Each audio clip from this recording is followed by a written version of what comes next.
30 वर्षांपूर्वी तंत्रज्ञानाच्या आश्वासनासाठी त्याचे स्वागत केले जात होते.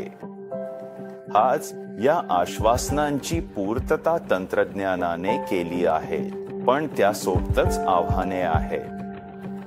आपल्या दैनंदिन क्रियाकलापांना तंत्रज्ञानाच्या प्रदूषणाचा सामना करावा लागतो. नमस्कार, माझं नाव सायमन लो आहे आणि मी आज इलेक्ट्रोमॅग्नेटिक रेडिएशन आपल्या शरीरावर काय परिणाम करतं याबद्दल बोलणार आहे. दैनंदिन उपकरणे जीवन सोपे करत असली तरी ती आपल्यावर इलेक्ट्रोमॅग्नेटिक रेडिएशन म्हणजेच सोडतात, जे हानिकारक ठरू शकते. वायफाय राउटरपासून घालता येणाऱ्या तंत्रज्ञानापर्यंतच्या संपर्कामुळे दीर्घकालीन सुरक्षितता आणि आरोग्याबद्दल चिंता वाढत आहे. हा सततचा मारा प्रदूषणाचे नवे रूप आहे, सर्वत्र पसरलेले, नजरेस पडणारे, जे आपल्याला ठसान ठेवता वेढून टाकते. या व्यतिरिक्त जागतिक आरोग्य संघटना म्हणजेच WHO यांनी रेडिओ फ्रिक्वेन्सी इलेक्ट्रोमॅग्नेटिक फील्ड्सना माणसांसाठी कदाचित कॅन्सरकारक म्हणून वर्गीकृत केले आहे. याचा अर्थ कॅन्सर होण्याची शक्यता वाढू शकते. डॉक्टर सतविंदर यांसारख्या आरोग्य तज्ज्ञांनी च्या संभाव्य दुष्परिणामांवर मत मांडले आहे. लहान मुले विशेषतः जास्त संवेदनशील असतात.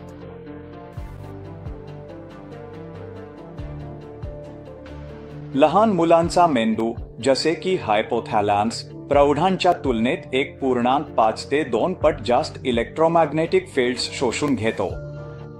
पण जर तुम्ही मुलांच्या बोन मॅरोकडे पाहिलं तर ते प्रौढांच्या तुलनेत 10 पट जास्त इलेक्ट्रोमॅग्नेटिक किरणोत्सर्ग शोषून घेतं. मेंदू खूपच जास्त शोषक असतो. मस्तकाची कवटी पातळ असते आणि कारण त्याचा आकार लहान असतो, जर मी तुम्हाला तितकाच डोस दिला तर लहान ऊतक मोठ्या ऊतकापेक्षा जास्त शोषून घेईल. तुम्ही हे करायला हवं की ज्या उपकरणातून किरणोत्सर्ग येतोय, जसं की मोबाईल फोन, ते तुमच्यापासून दूर ठेवावं. सर्व पॉवर पॉइंट्स वापरात नसतील तेव्हा बंद करा. तुम्ही इलेक्ट्रोमॅग्नेटिक फील्ड हार्मोनायझर्स वापरू शकता, जे उपकरणातून किरणोत्सर्गाचे दुष्परिणाम संतुलित करतील. याच उद्देशाने डॉक्टर सतविंदर इलेक्ट्रोमॅग्नेटिक फील्ड हार्मोनायझर्स वापरण्याची शिफारस करतात, जे मानवी शरीरावर होणाऱ्या EMRच्या परिणामांना विरोध करतात. दुसऱ्या बाजूला कॅनडातील ट्रेंट विद्यापीठातील प्रोफेसर एमेरिटा डॉक्टर मॅगडा हवास, ज्यांना इलेक्ट्रोमॅग्नेटिक किरणोत्सर्गाच्या जैविक परिणामांचा अनुभव आहे, त्यांनी दाखवून दिलं आहे की EMRचा रक्त, हृदय आणि स्वायत्त मज्जासंस्थेवर नकारात्मक परिणाम होतो. यामुळे रक्ताभिसरणात अडचण, डोकेदुखी, थकवा आणि एकाग्रता साधण्यातही अडचणी अशा लक्षणांना सामोरे जावे लागू शकते. चला आपल्या शरीराची EMRला कशी प्रतिक्रिया असते हे अधिक जवळून पाहूया. आपली शरीर 30 ते 300 मेगाहर्ट्झ या श्रेणीतील EMR साठी अधिक संवेदनशील असतात, कारण आपण ही किरणे पाण्याप्रमाणे स्पंज जसा पाणी शोषतो तशी जास्त प्रमाणात शोषतो. जेव्हा आपले शरीर EMR शोषते तेव्हा ते आपल्या महत्त्वाच्या अवयवांच्या नैसर्गिक वारंवारतेशी प्रतिध्वनी करते. यामुळे आपल्या आरोग्यावर नकारात्मक परिणाम होऊ शकतात. आपल्या संपर्काचे योग्य प्रकारे व्यवस्थापन करण्याचे महत्त्व अधोरेखित होते.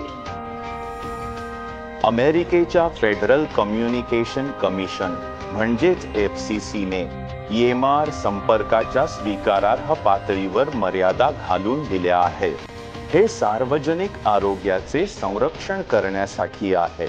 तरीही अनेक इलेक्ट्रॉनिक उपकरणे या संपर्क मर्यादेच्या जवळ किंवा त्याच्यावर कार्य करतात, ज्यामुळे आपल्या दैनंदिन संपर्काच्या एकत्रित परिणामांबद्दल चिंता निर्माण होते.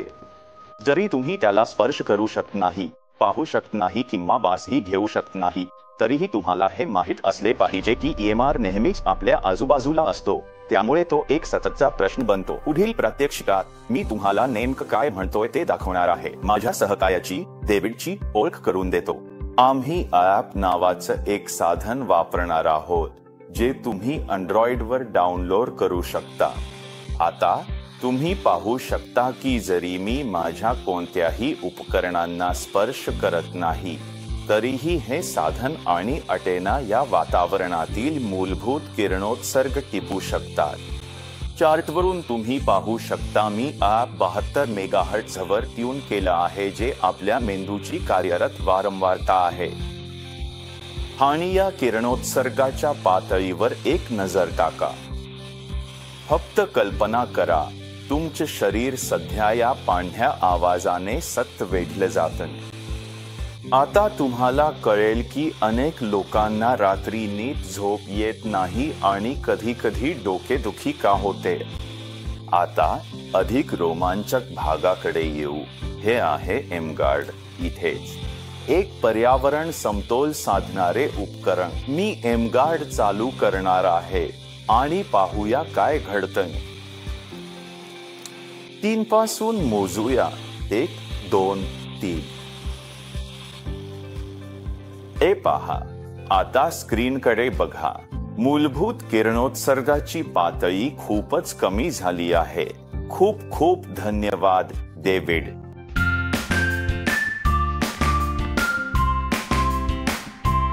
एमगार्ड बाह्य वारंवारिता दडपून प्रभावी उपाय देते, ज्यामुळे शरीराच्या नैसर्गिक प्रक्रियांमध्ये अडथळा आणत नाही. स्वतःचे संरक्षण करण्याचा निर्णय हा केवळ तात्काळ धोका टाळण्यापुरता मर्यादित नाही. हा तुमच्या आणि तुमच्या प्रियजनांच्या भविष्यातील आरोग्यात गुंतवणूक करण्याचा विषय आहे. आता एमगार्ड सोबत तुम्ही तंत्रज्ञान प्रधान जगात आरोग्यदायी जीवनाकडे सक्रिय पाऊल उचलत आहात.